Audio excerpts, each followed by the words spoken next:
Hello guys, സ്നേഹക്കുട്ടി പുത്തൻ promo വിശേഷങ്ങളിലേക്ക് എല്ലാ കുട്ടികാർക്കും സ്വാഗതം. അങ്ങനെ നമ്മുടെ സേതു സത്യങ്ങളൊക്കെ അറിയുകയാണ്, നമ്മുടെ ഋതു പ്രഗ്നന്റ് ആണ് എന്നുള്ളൊരു കാര്യം. അപ്പൊ സേതുവിന് മനസ്സിലായി പല്ലവി ഇത് മനഃപൂർവ്വം മുടക്കിയത് തന്നെയാണെന്ന്. അങ്ങനെ നമ്മുടെ പല്ലവിയെ കാണാൻ നമ്മുടെ സേതു പോകുന്ന നിമിഷങ്ങളാണ്. എന്നിട്ട് സേതു ഇങ്ങനെ കരഞ്ഞുകൊണ്ട് പറയുവാട്ടോ, എന്റെ പെങ്ങള് പിഴച്ചുപോയി പല്ലവി.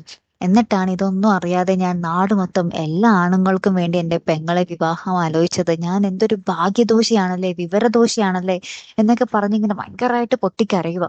അപ്പൊ പല്ലവി പറയുന്നുണ്ട്, ഇത് കൊണ്ടാണ് ഞാൻ സേതുവേട്ടനോടൊന്നും പറയാതിരുന്നേ എന്നും പറഞ്ഞിട്ട് നമ്മുടെ സേതുവിനെ വട്ടം കെട്ടിപ്പിടിച്ച് നമ്മുടെ പല്ലവിയും കരയുന്നുണ്ട്. അങ്ങനെ ഭയങ്കര കൂട്ടക്കരച്ചിൽ തന്നെയാട്ടോ. പിന്നെ എന്തായിരിക്കും സംഭവിക്കാൻ പോകുന്നല്ലേ, നമ്മുടെ സേതുവിന് ഇനി ഒരു അന്തവും കുന്തവും ഉണ്ടാവില്ല. ഇനി എന്ത് ചെയ്യും, എന്ത് ചെയ്താലും ഇനി ശരിയാവത്തില്ല. കാരണം ഒരു കുഞ്ഞു ജീവനാണ് നമ്മുടെ ഋതുവിന്റെ ഉള്ളിൽ വന്നിരിക്കുന്നത്. അപ്പൊ ആ ഒരു ജീവനെ നഷ്ടപ്പെടുത്താനും പറ്റില്ല. പകരം വേറെ മറിച്ച് ഇതിനൊരു പോംവഴി ഇല്ലതാനും. അപ്പൊ ഇനി എന്തായിരിക്കും സംഭവിക്കാൻ പോകുന്നല്ലേ, കാത്തിരുന്ന് തന്നെ കാണാം. അപ്പൊ അടുത്തൊരു വീഡിയോയുമായി വരുന്നത് വരയ്ക്കും ഗുഡ് ബൈ.